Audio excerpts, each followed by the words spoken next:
Yan, so magandang araw sa lahat mga Kanokma at sa lahat ng subscribers ng Kanokma TV. So papunta po tayo ngayon sa Firebird Game Farm para kumuha po ng manok para kay Sir Richie Laroda ng Butuan.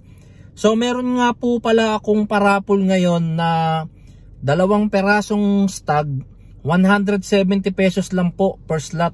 So sa lahat po ng interesado, i-message nyo lang po ako sa Facebook page ko, Kanokma TV Official. 2 manok na po ang mapapanalunan ninyo. So ang isang manok po ay one-time winner na nilabang ko po sa Battle of TikTokers Season 2 na ginanap po sa Santa Monica Cockpit.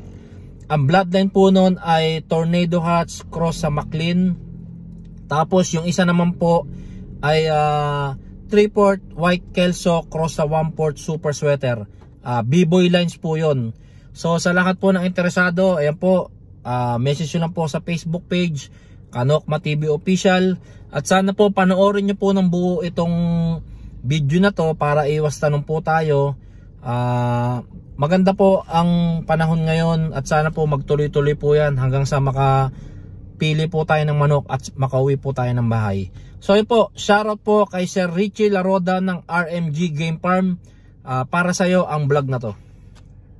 Yan, so pipili tayo ng Class A na Super Sweater para kay Richie Laroda ng RMG Game Farm.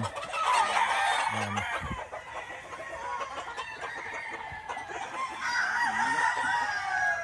Meron tayong tinignan dito na 2 Super Sweater Class A. Pero pipili pa tayo ng mas maganda at mas maayos para sulit syempre yung pera ni Richie Laroda ng RMG Game Farm. Ayan, so ito yung napili natin na Super Sweater Class A para kay Sir Laroda, Richie Laroda ng Butuan City. So napakaganda ng katawan, bulto, mapula yung mukha, mapula yung mata, at saka syempre higit sa lahat maganda yung balikat. So kukuhain na natin to para sa kanya. Ayan, so ito naman yung isang napili natin na Class A na Red Kelso. Ayan, para rin kay Sir Richie Laroda ng Butuan City. Napakaganda ng katawan, bulto, tsaka mas may ibubuka pa to kapag napakain ng masarap na pagkain. So papunta tayo ngayon sa range area nila. Sakto, nakasama yung panahon. Yan ang pinakagusto ko sa lahat, yung maaraw para hindi madulas. Yan. So kahit malayo yung range area nila, pupuntahan natin yan para masure natin na tayo ang makaka-first pick sa mga inahin. Yan.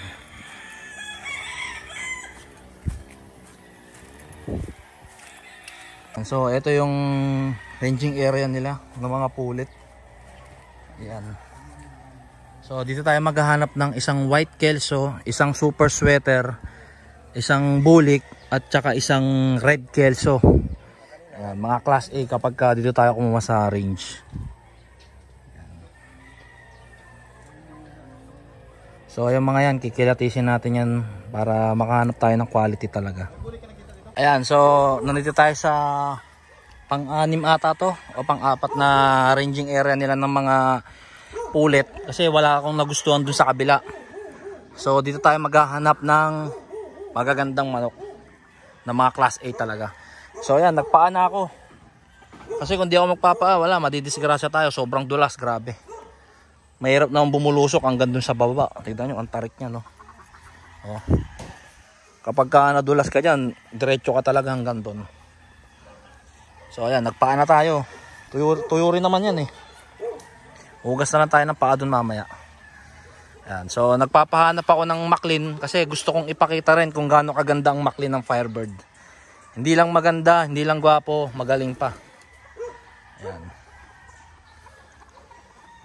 Eto, check natin tong White Kelso na to.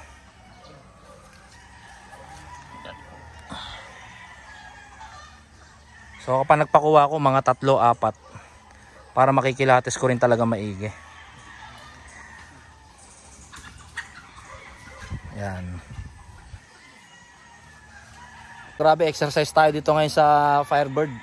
Ayan, nakapaa tayo. Ayan, so hanap tayo ng magagandang pulit na Class A dito na pagka nakuha ni Sir Richie o ng handler niya, masasabi niya na quality talaga yung napili natin. So tayo ang mamimili, tapos ang final selection niyan ipapaklasify natin kay Sir B-Boy. Kung pasado sa kanya, ibig sabihin yun na yung kukuhain natin. Yan, so ito, tignan natin. Yan, maganda yung mata. Yan. Yung katawan, Bert, kamusta ang katawan? Okay, sir. Okay. Nice. Yan, so checkin natin. Ito, maayos din to, sir. Ito dark side. Ito light side. Ayan. Kung sa mas maganda mata, pati ang kabila niyan. Maganda to. Kabilang mata, tingnan natin. Mas gusto ko to kesa dito. So ito, hindi na natin kailangan. Ayan. Ito kukuhain natin. Ayan. So ito na, isang class A na super sweater. Ayan, so dito silip tayo dito. Ang hirap lang talaga. Masyadong madulas. Straight comb. Ito, magaganda ang mga puti dito. Hindi na tayo pupunta doon kasi mamaya madulas tayo. Doon tayo pulutin sa kangkungan. Grabe dulas kasi kanina eh. Ayan, so sila kuya na lang ang pupunta dito para lumapit. Tapos ituturo ko na lang kung ano yung gusto kong ipakuha. Ayan. So ito na yung isa sa final na pipiliin natin. Siyempre tignan nyo, napakaganda ng muka. Ayan, yung tuka. Tapos siyempre yung mata. Ayan, bilugan. White feet. Tapos maganda balikat at sukat. Ayan, so ito pipiliin na natin yan. Ayan, ito yung sa 7 pinagpilian ko dito sa range. Ito yung isang nagustuhan ko. Ayan, maganda sukat. Maganda siyempre yung balikat. Pulang-pula yung mata. Tsaka syempre, higit sa lahat, balansyado, ultimo buntot, at tsaka mga daliri, hindi siya kabig. Kagaya nitong white kelso, yan, itong sa white kelso, naka 5 pili ako. Ito lang ang nagustuhan ko kasi yung ibang white kelso may mga tuka sa mata. So ito, talagang bilog na bilog yung ano niya, yung talukap ng mata niya. Kagaya rin nitong super sweater na to. Ayan. So siguro next month magagamit na to. Ayan, so nagpapakuha lang ako ng 4 na red kelso class A. Tapos pipilian natin kung ano yung pinaka maganda doon. Yun yung pipiliin natin. Tapos ipapakilatis natin mamaya kay Sir B-Boy. Ayan, so kapag kumuha tayo ng manok dito sa range, siyempre una natin titignan yung ilong, baka mamaya may sipon at saka yung mata.